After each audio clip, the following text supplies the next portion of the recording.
నైవేద్యం కూడా నేసి పంపించారు. నైవేద్యం కూడా మోడీ నాడు కూడా 6 కేజీ పండుగ కూడా కళ్యాణ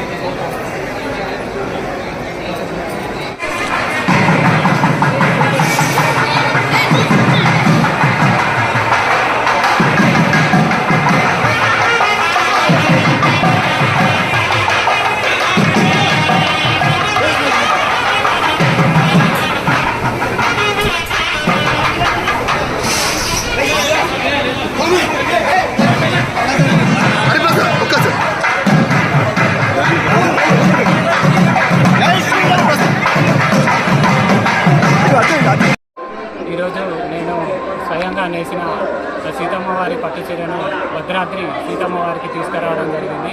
అది స్వయంగా మూలవిరాట్ అంటే గర్భగుడిలో జరిగే సీతారాముల కళ్యాణానికి అంటే బయట జరిగే కళ్యాణానికైనా గర్భగుడిలో జరిగే కళ్యాణానికి అందించడం నా అదృష్టంగా భావిస్తున్నా. నిజంగా అమ్మవారికి ఈ చీరను నేను నేసిన చీరతో అలంకరణ జరగడం నిజంగా నా అదృష్టం. నేసిన ఫలితం దక్కిందని నాకు చాలా సంతోషంగా ఉంది.